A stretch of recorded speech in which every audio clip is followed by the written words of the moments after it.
Welcome to the Lowdown, everyone. We're really thrilled you've joined us today, especially for this topic, bringing whole animal cooking to your menu. This is the first Lowdown that we've hosted specifically for chefs and those who are interested in the culinary side of values-based meat. So we're really thrilled to get into this. For those who are joining for the first time, I'm Aubrey Gallegos, Programs Manager for the Good Meat Project. I'm thrilled to be your host today, and I'm joined by my co-host, Meredith Rose. Meredith, do you want to say a quick hi? Hello, everyone. Nice to see ya.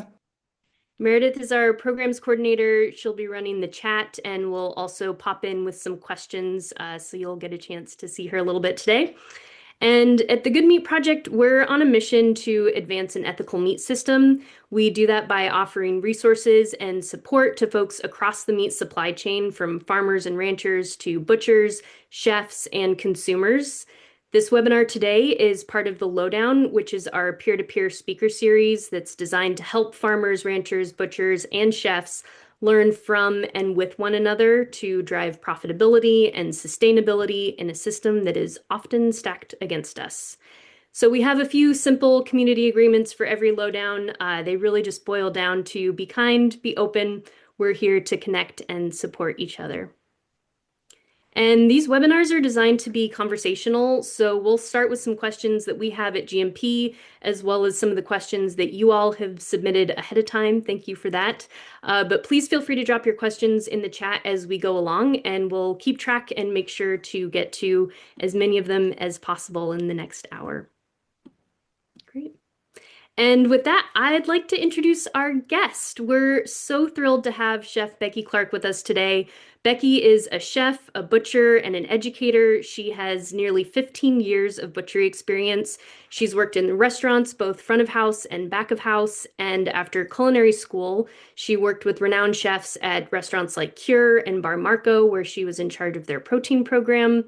Becky also started her own business called Pork and Pickles. I love that name. A butcher shop and pickle line. And under Pork and Pickles, she also opened her own restaurant. She's been a private chef. She does restaurant consulting. She teaches cooking classes, mentors young chefs, and she's a passionate advocate for whole animal utilization. So we're so thrilled to welcome you today, Becky, and just excited to get into this topic. Whole animal cooking in restaurants is in many ways still pretty niche, and that's something we'd like to change. So I'm really looking forward to this conversation, and thank you for joining us. Yeah. Hi, everyone. I'm so excited to be here. Thanks for logging on this morning. And I don't have too much more to add. I would honestly love to just jump into the conversation. Great. If anyone has any questions about my background or my businesses or the work that I do, feel free to ask. But yeah, let's just start talking about meat. Awesome. Let's start with kind of a passion pitch. I'd love to hear from you, Becky. In your opinion, why should chefs, whether they're emerging or established, embrace whole animal cooking in their restaurants? Yeah, I mean, I think that somewhere along the lines of where our society went with food, we just stopped caring about the craft, caring about the agriculture, looking at things as a whole community. And so to me, the utilization of whole animals was about bringing that back and about bringing back the craft and not just deciding that we were just going to work with the one cut that we wanted and we are just going to order it in and it was going to be there. And so I think it's really about community and sustainability and animal husbandry practices and the transparency in that. It really changes the way that you are interacting with your menu and with your cooks and with the folks that are eating your food if you are part of the whole story and part of the whole community and not just like ordering a cut of meat in from wherever. Right. Yeah. Like you said, it seems like a pretty foundational shift in how you're approaching everything behind the scenes at the restaurant. So let's talk a little bit about the logistics. What kind of space do you need to break down an animal in-house? Like counter space, freezers, coolers. What does it really look like behind the Yeah, scenes? of course. I mean, yes, you need space. And especially, I mean, meat is a very temperature sensitive ingredient and you have to be really cautious and be following good protocols. So you can't be just, doing it anywhere. If you're it depends on the animal. I mean, you can break down a whole chicken anywhere. So go do that no matter what your space is. I did my focus when I had my spat in Ohio um, was a lot more about hogs, and I was doing whole hog, and that yeah, it takes a lot of space. I mean, the pork and pickles product line, I was renting space out of a shared use facility. And it started out as just Department of Agriculture certified direct to end consumer. And then we worked with that nonprofit, AceNet, it's in Athens, Ohio. It's a wonderful nonprofit, but to actually build out a meat room that was fully inspected.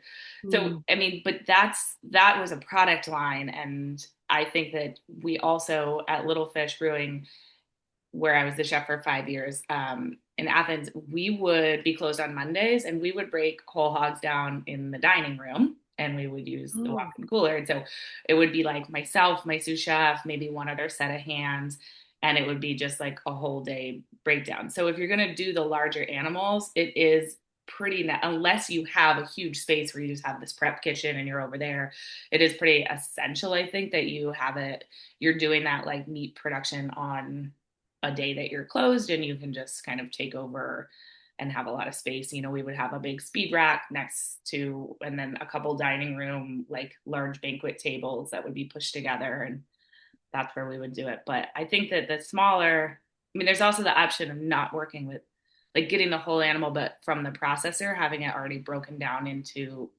primals. And then you're just able to do it with less space. Yeah, that seems like a really good way to go. I was gonna ask for folks who are interested in starting with whole animal butchery but have that limited space. Mm-hmm. It sounds like yeah, the smaller animals, obviously, maybe your chickens, your goats and sheep even on the smaller side. Yeah, Yeah. and then getting primals. And so to be honest, the whole pork and pickle product line where we were doing, multiple, well, like we were doing about 1 to 2 hogs a week with that. Mm. And our farmer that we were partnered with didn't have a refrigerated truck, and the slaughter facility was an hour away. And so we would have it broken down into six. We would have the head, and then it would be halved, and then three quarters of each side. And then it wasn't really my choice. I would have just had the head and then it split in half, but it was so he could have it in coolers and safely get it to us because he didn't have a refrigerated truck. And so there's a lot of times it's like you're improvising with that. But at the end of the day, too, like at first I was like, oh, it's supposed to be in half. But then it was like, oh, it actually doesn't matter. Let's just work with what we have. And then it was like also then the quarter would be like 50 pounds or less. And it was a lot easier to move around. So just working with your farmer and the processing facility to get it in a way that works for everybody, I think yeah, it's just a conversation. Those are amazing details to hear because I feel like when chefs hear about whole animal butchery, you just have this one track picture, you know? And to even start with that, like, yeah, let's break it up so it's easier to handle. Maybe it's less wear and tear in our bodies as we figure out how to do this. And so that the farmer can transport their animal, like, of course. So that's really helpful.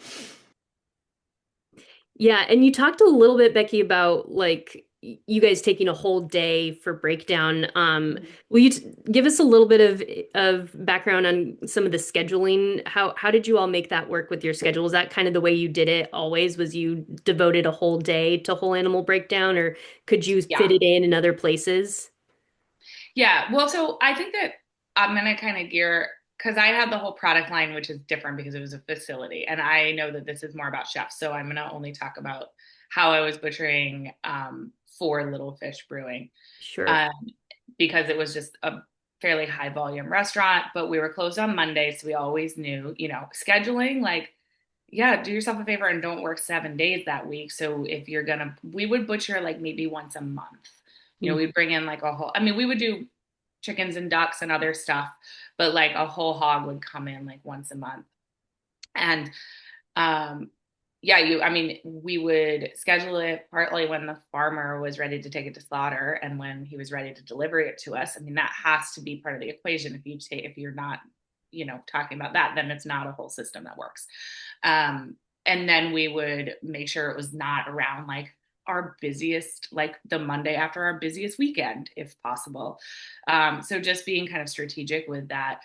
The the whole thing about whole animal butchery and utilization though is you're freezing the meat, and that is you're going to get the highest quality local meat that supports everything that you care about, and it's not going to be fresh meat except the week that you butcher it. And so we were able to, sometimes we would do, depending on the timing, sometimes we would do two hogs on a Monday, sometimes we would do one hog on a Monday, and then you're just, that day is already closed. If you're a restaurant that's 7 days a week and you don't have any extra space, then what I would do is look into renting some space from a shared use kitchen. And because that is another option too. Like some places are just, they want to do it, they have the freezer space, or they have the passion, they have the interest, but just really utilize those shared use kitchens because most communities have one. If you don't have an organized shared use kitchen nearby, then make a friend with like a catering company who's not using their kitchen all the time or something like Mm. that. But I would say that if you're open 7 days a week or you have a super tiny spot, and I mean like the restaurants that are like little nooks and there's really no table, like Yeah, like New York City, hole in the wall. Yeah. yeah, then just like, and honestly, if, and don't forget about like bartering for some of your space. So like if you're gonna go break down a kitchen or a whole hog in someone else's kitchen, like you might not need to pay them hourly. You might be able to pay them in some meat.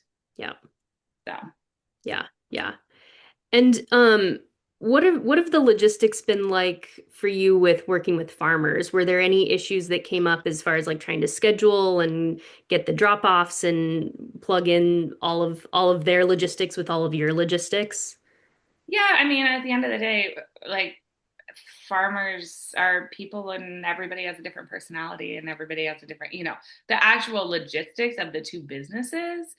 I think that like I'm always like that's just like business, but you Yeah. have to find like yeah, what a lot of it was when is the slot like for the farmers to have dates at the slaughter facility, that's a really hard one. And then what day can then it's usually less about the farmer and often the animals, there's a range of a few months of when they can be slaughtered typically.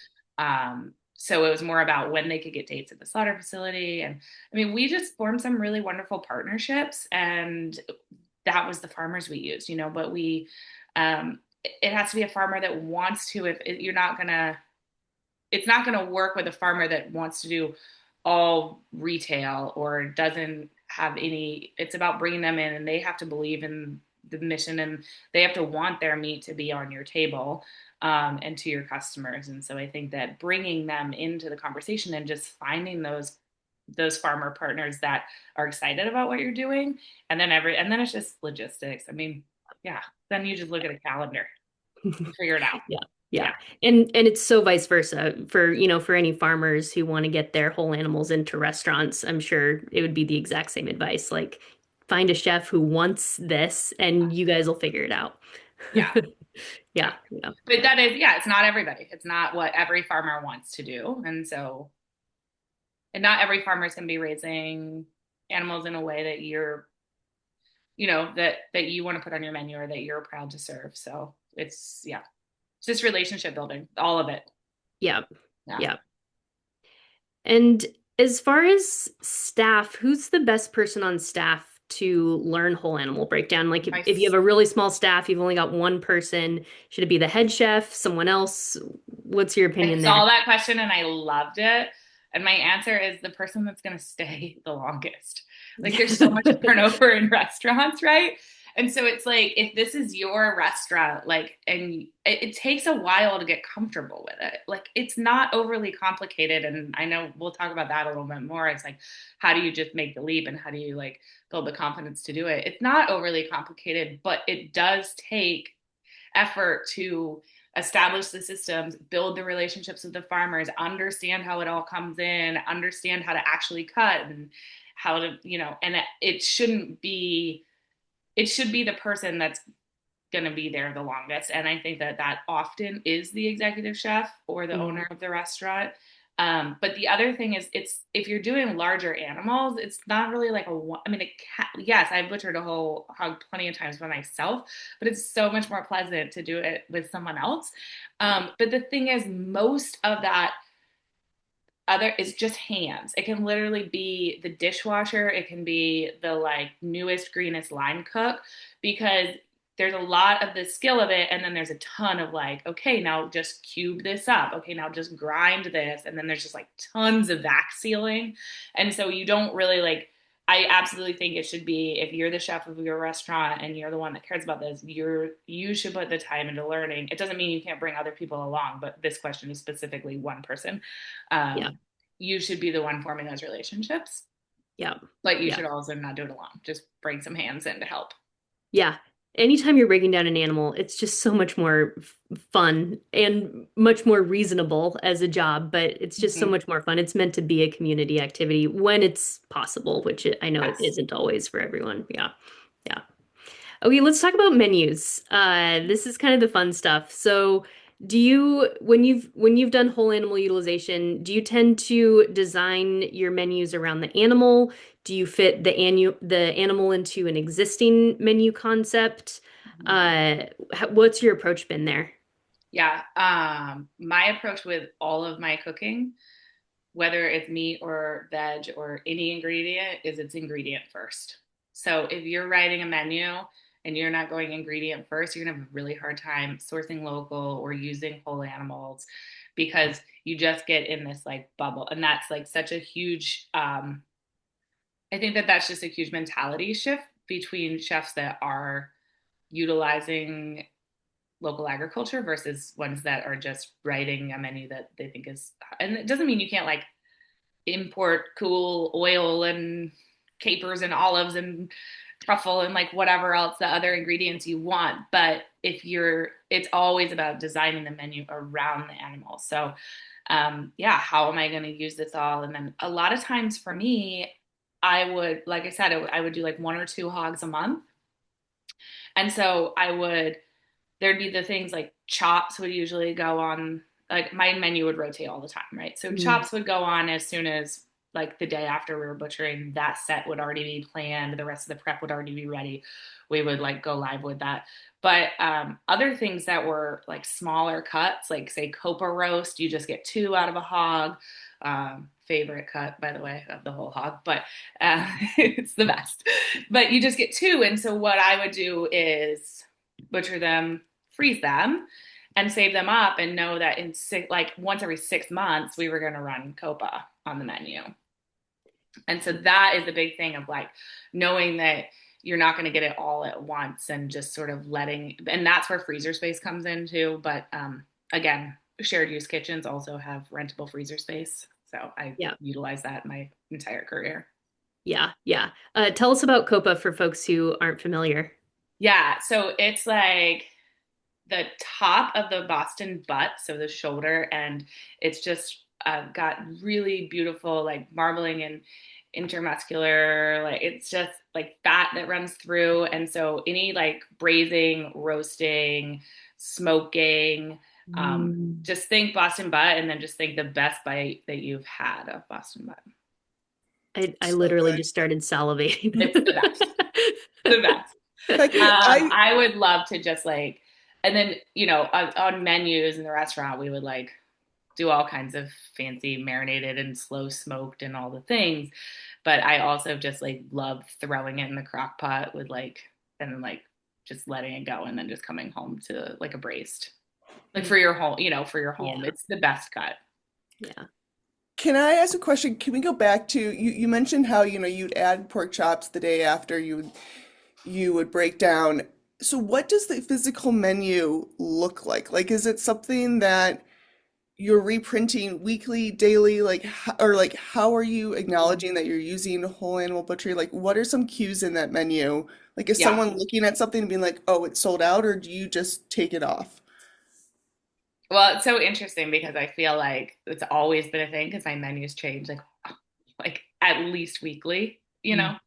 And then you're like, oh, there's so much like printing costs. And like, there's been many renditions of like how to actually do that. But I think at the end of the day, what I came down to was like my menu is going to be a little less cute than if I printed it like once a quarter.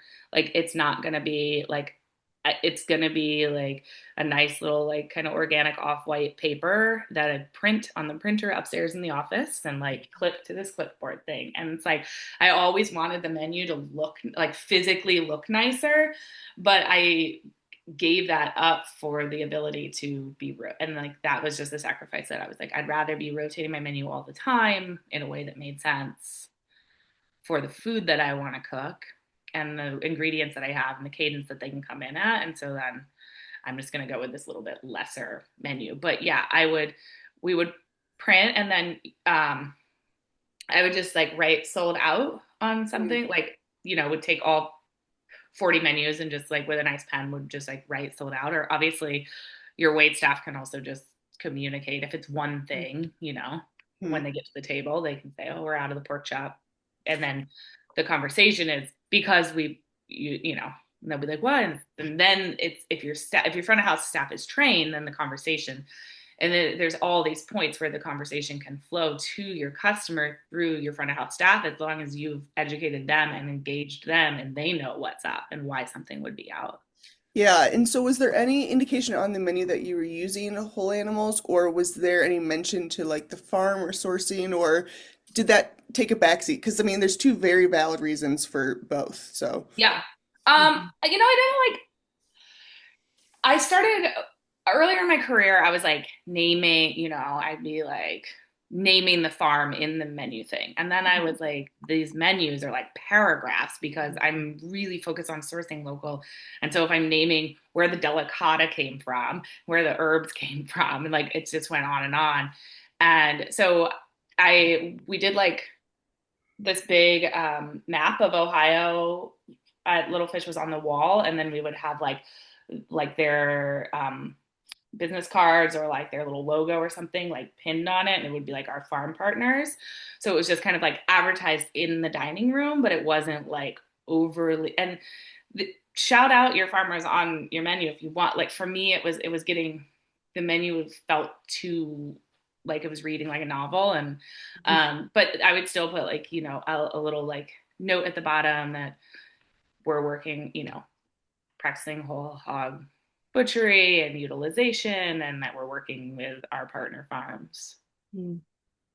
But I think it's a personal choice and it depends on how many you are. I mean, that's the thing too, is like you're not failing if you're sourcing two ingredients local. You're like totally winning Yeah. at sourcing two ingredients local. And so if you just are working with two farms and there's a couple local things on your menu, then maybe you do want to shout them out like in the actual menu. But if you're doing a ton, you're probably going to shout them out in a different way. Yeah, yeah. Which is also such a great point, to not let perfect be the enemy of progress. That if you're interested in whole animal utilization, it doesn't mean you have to change your whole restaurant. It could mean Absolutely. once a year you do a seasonal dish or you try it, every so often when it makes sense. It doesn't have to be a huge, massive shift. Yeah. When I was thinking about this, yesterday I was just driving and kind of like brainstorming things I wanted to talk about. And um, I was really like thinking about my commitment to it because I didn't, so my commitment was not that I'm 100% whole animal, but my commitment was that I'm 100% local and land Mm. animals. So, and I did very little seafood because I was in Ohio and sometimes we would bring something in if we really wanted it and we'd find a really good, like, wonderful from far away sustainable source. But I made that commitment that it was absolutely going to be from my local agricultural like community. Yeah. And it's not usually the easiest choice. And I would never judge anyone who didn't make that choice, or like you're saying, like maybe we just brought it in one time or was, like trying it out one time. Like I commend you for doing it because it's never the easiest choice. It's never the cheapest choice. It's never the most profitable choice. It can be profitable, it can make sense.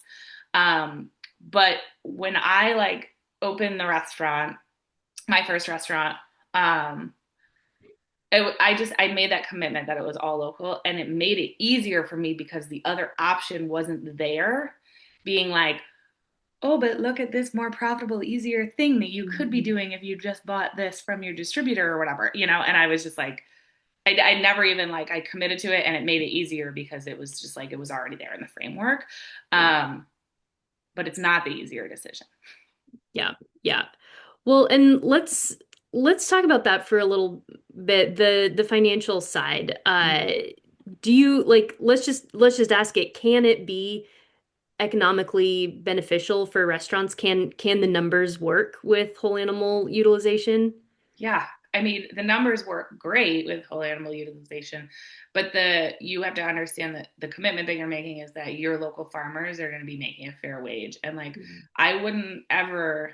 I'm never going to like nickel and dime a farmer or try to talk them down in a price. Like, you need to trust that they need to price it where they, I mean, more often than not, I'd be like, hey, you should probably like increase your prices a little bit. I think we can absorb it. Like, we would have those conversations. Yeah. Um, but it makes sense because say you're getting a whole animal hanging weight 580 a pound. I mean, it's going to vary throughout the country, but like, so you're getting a whole hog. I mean, honestly, I was like under $4 a pound for most whole hogs in Ohio, but Mm. it was also like a couple years ago and things have gotten crazy. But say just Yeah. for ease, let's say $5 a pound. Um, you're not buying a pork chop for $5 a pound. You're not buying a Boston butt or a Copa roast. You're not, maybe you're getting, if you're talking local meat. Now we're not comparing like commodity meat to, but if you're saying I'm going to use the local meat, does whole animal utilization make sense? Like, you're, go to the farmer's market and try to like, most of their cuts are going to be in the teens, like, Yeah. and so if you're getting $5 a pound and then you have all this grind, I mean, you're going to have a lot of grind, you're going to have a lot of sausage or meatballs or like whatever, ragu or whatever you're making with it. um that it's like you're getting the whole animal for the price that you would normally buy the grind. Yeah. And so, but you have to be really cautious on waste.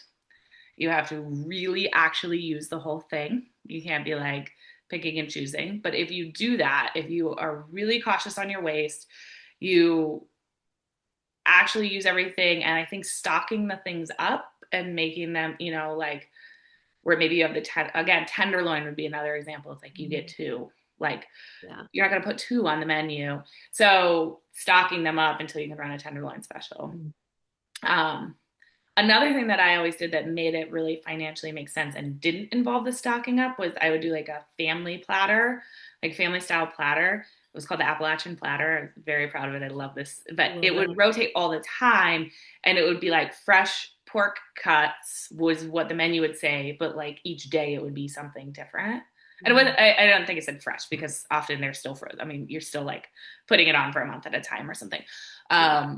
But it would, the servers, in the evening would know what the cut was, but the cut changed, but the set didn't for like a month at a Mm. time. So that was a cool way to make it work. But as long as you really are using it all, it's very profitable. Yeah, I love that family style, the Appalachian platter. That's such a cool, creative way to have Yeah. the flexibility with something that people can still anticipate. Um, so talk a little bit about someone asked when they registered, how can you use all the cuts on an animal despite high demand for certain cuts? Like you were mentioning, everyone comes to a restaurant expecting the tenderloin, the chops, the sirloins, the roasts. Uh, how do you push or deal with the other cuts and minimizing waste like you're talking about? Man, it's just a conversation. It's just a narrative. You cannot do it without your front of house staff. Like, you have to get them excited about it. So when I said all you need is like some extra hands for butcher day. Sometimes I'd be front of house people. Like, I would love to, like, I would often let the staff get involved and be like, who wants to come in on a butcher day? Mm. Um, but I think that getting it's the conversation, and it's about, you're switching the excitement. So the excitement is local agriculture, whole animal utilization, bringing back like or keeping alive a dying craft. Um, I use Instagram a lot to tell my story. I always have. I mean, some people do, some people don't.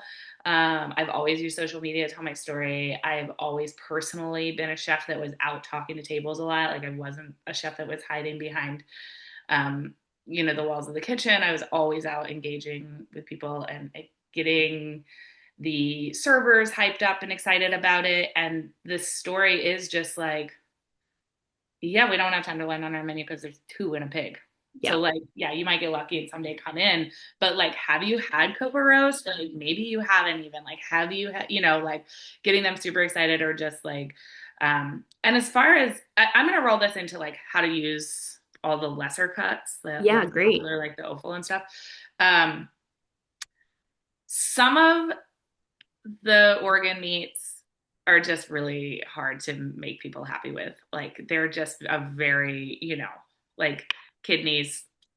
It's hard to do. But we had a dog friendly patio, so like dehydrating chunks of organ meat and then being a thing that like dogs on the patio could snack on.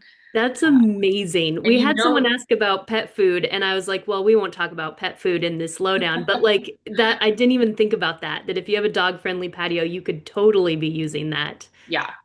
Or I would like take the ears and like super slow smoke them until they were dehydrated, and then they were like these like rawhide chews. Usually my dogs got those because Yeah. yeah, there's only two ears, and Yeah. um, but yeah. So and then the other thing of like the ones that are, and it depends on where you're at and who your clientele is. Like I mean, in rural like Southeast Ohio, it was I wasn't going to be able to sell like liver pate very well. I mean, I could put it Mm, on and maybe I could sell it. And so every once in a while I would, or I would often do like quarterly, we'd do like prefixed like beer pairing dinners or whatever. And they would get stuff like that's like a captive audience. They like yeah. they're gonna buy the whole experience, and so they're gonna Yeah. because and then they're gonna try something new. And I would do things like like I did bone marrow on that, with beef bones and um, but I also hid the lesser cuts in other things and just like beef bolognese, right? And Yeah. it had beef heart in it, but it wasn't even, it was just beef bolognese on the menu.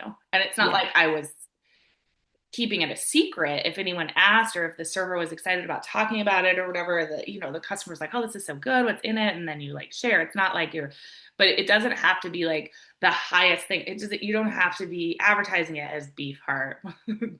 Nick's heart is Love that.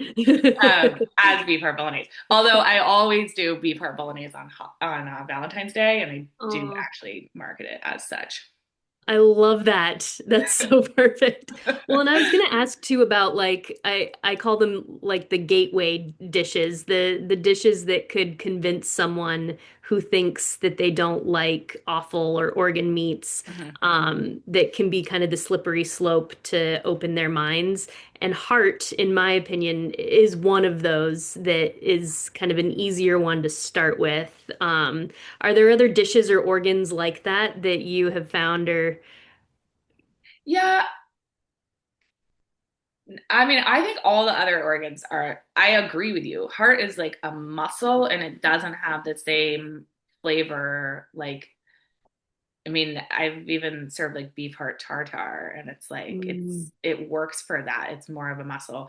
Um, my take on trying to ease folks into eating organ meats is more of pairing them with other ingredients that and this is like my take on anything you're like any kind of less popular cut or lesser cut that you want is like also just put it with the flavors that everyone else is that they're going to be like, well, I really want the bacon and the truffle and the fry and like, and so then I'm going to do this like whatever, this like liver poutine that like it, and you can't make it, oh, it's like you got to kind of like blend it into those other flavors. But I've always used, like I've done it so many times where I put something on the menu and it doesn't start selling because half the time I put something I'm really excited about, it's like the one that's not as popular. And then it goes on for a week and we like don't sell that much. And I'm like, what, this is the best dish. Like, what is everybody's problem? And then I'm like, I'm just gonna like add bacon to the top of it or something, or add a flavor that everyone gravitates to, and then all of us like change the name of it, you know? So I think a lot of times it's in the naming of the dish too and how it's written on your menu and just letting it exist in it, but not necessarily be highlighted, because when you highlight the offal, then it goes, you know, it's just a certain group of people that are already decided. It's like 10% of your customers that are already excited about eating that. Yeah, that's such a great tip. I know I've been convinced by menus in that way.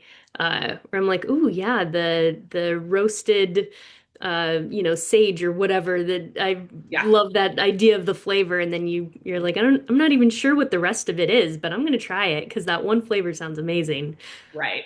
I think you can hide things inside ravioli really well too. Mm, That's like, I hate to say hide because it's like, but you will end up with the thing that the ingredient that I, or the cut that I ended up with, where I would sometimes just like donate, it just got too much, was fat, like hog, like, yeah, and I would make lard and we would do all of like any confit I did in the restaurant was always in pork fat. Like I really utilized a ton of it, and I would still have a ton of it, and then I would just do like a flash sale or just like give it away to other people that wanted to make soap with it or whatever. Like we would always make it into lard, so it was just like vac bags of frozen lard, and that was like, but that was the only thing that I ever like felt like I couldn't move through at the rate. yeah. Yeah, well, and there's so much on a pig that you just accumulate a Yeah. lot. Yeah, yeah, yeah. One of the coolest dishes I had at a restaurant was it was a tallow candle that they put in a very thick broth. And I'd never had any kind of tallow or lard or anything before in that form. And from then on, I've been obsessed with it. It was so delicious with like a crusty bread and, amazing. It But was sitting in a broth. yeah, they had it So in like a cool. really thick, rich broth, and then they lit the candle with, and you had some bread, and as the candle melted into the broth, you just dip your bread in it. It was really good. Yeah. Yeah. Um, That's, I I want wanted, that. oh, sorry, go ahead. I just said I want that. Yeah, we um, all want that. I was, there's one thing just want to add before we change the topic too much on Yeah, menus, is that my menu didn't read, this is a whole hog restaurant. It didn't have that, like, it was, and I'm saying hog, I mean, we did poultry and like other stuff too, but like it, it was, and my really good customers knew because they also knew the product line that was like operating at the same time. But um, it wasn't like, I think that especially with pigs, that people think it has to be like this sort of like super like masculine, like barbecuey, like, you know, whole hog with the, you know, and I yeah, just, mine wasn't like that. It's not like I would say, like, if I had duck confit on the menu, I was confying it in pig fat because I had so much pig fat. But yeah, it wasn't a marketed thing. And it just, my menu was like way more, it was actually like, I had a huge like vegetarian following too because I was utilizing local, you know, local produce. And so I just think that also you don't have to, just to like to utilize whole hogs or whole animals, like you don't have to have the menu that like reads that vibe. yeah, yeah, yeah. That makes a lot of sense, and that to me seems like one of the kind of tricky things to balance too. Is I know for consumers, a lot of times they're looking for those signs of, that I'm thinking about your comment earlier about the menu not having to read like a novel because you're saying every single thing that you're doing in every farm and all the whole animal. Like it's a lot to try and communicate to the consumer who's just here ready to eat something delicious. And at the same time, there's that consumer education part of it of helping consumers to understand what they're eating and to open them up to new ideas and new possibilities. And then there's also folks who are specifically looking for restaurants that are sourcing local whole animal. And it's hard to tell. It's hard to tell when you read on their website and it says, locally sourced, whether that is true or not. And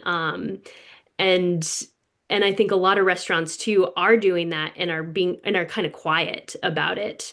Yeah. Um, so yeah, it's just it seems like that's a bit of a hard balance that you have to figure out for yourself as a restaurant about how you're marketing what you're doing and how to match that up with helping consumers to find places like you that match their values and what they're looking for. Yeah.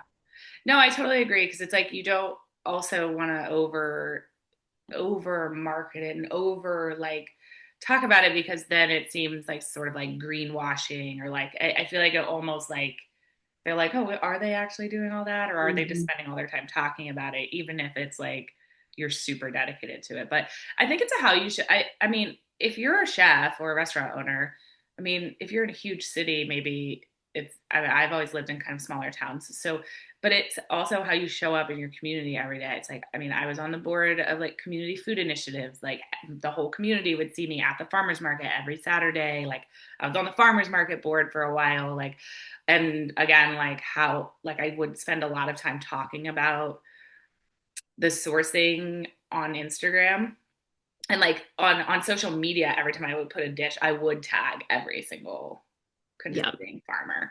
um so yeah, I think it's like letting it be just a dining experience that's enjoyable, but like not like obviously not hiding that, but like not shoving it down people's throats either. But I think if you're committed to that type of sourcing, your community is going to know it and they're going to see it as you engage with your community in and outside of your restaurant. Yeah. Yeah. Absolutely. Absolutely. Wow, this time is going by so fast. We've got about 15 minutes left. If anyone has any questions, feel free to drop those in the chat and we'll make sure to get to them. Um, in the meantime, I'd love to talk a little bit about butchery, Becky. When we talked earlier, you mentioned that butchery does not have to be intimidating for folks who haven't done it or haven't done a lot of it. Tell us what you mean and what your experience has been with learning butchery and incorporating that in your cooking. Absolutely, yeah. No, I mean, I would really encourage people to just get it. So if you screw up a cut, you can make sausage, like, or grind, or, or any, or some, like, say you were like trying to cube up like a cut of meat and it really like and all your because you wanted it to be presented like on a skewer or something and then all of your cubes are like the wrong size and you're like just feeling really shitty about it. Will like change your menu and make a braise, like get that meat pulled, like, or grind it, make a sausage. So I just think that people think, oh, I have to do all this training. Like you should do some training, but like you don't really actually need to go to a training. Like you can watch some YouTube videos. You can get like there's some great books. I'd be happy to drop like my favorite books in the chat for you guys, like some that are really clear to follow, and then just do it. And I think that that's the thing is like just know that as a chef also you've been working with meat, you know what meat looks like. You can tell a piece of meat that would be better for slow cooking versus one that would be better for a sear just by looking at it. So trust your intuition that like you know what meat looks like, um, and just jump in because I think that it's like that.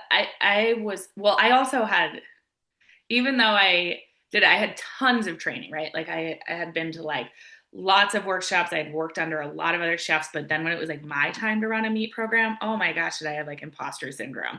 And I'd be like in my head all the time. But I also like got hired to do it, and then even when I like that was running the meat program at Bar Marco in Pittsburgh, but I mean, that was like huge imposter syndrome because that was the first time that somebody was like, hey, we hired you to do this thing that you told us you know how to do. And I'm like, Yeah.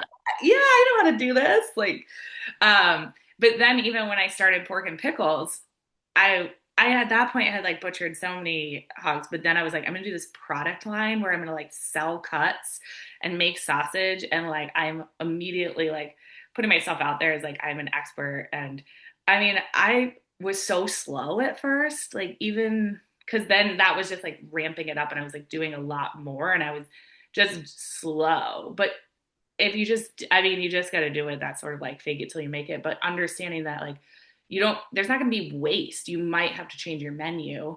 If you think you're going to cut pork chops is like one of the harder things to cut if you're cutting them by hand, which I always did. I really, I understand for larger production that you might need a bandsaw, but I'm a big fan of a handsaw and eat all of Pork and Pickles pork chops. I never touched a bandsaw. I just really like Wow. the hand cut.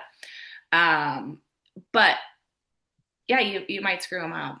Like that's the hard. I think that's probably the hardest thing to cut is like really nice even chops that then because there's the bone involved and it's harder than just portioning a steak. So if you think you're gonna put pork chops on your menu, maybe just don't promise your menu until you actually do the butchering. You know, Yeah. like write the Don't promise menu. the cuts that people are super familiar with too, that they expect in a very specific form. And yeah, And the other yeah. thing is, I mean, I would always screw stuff up.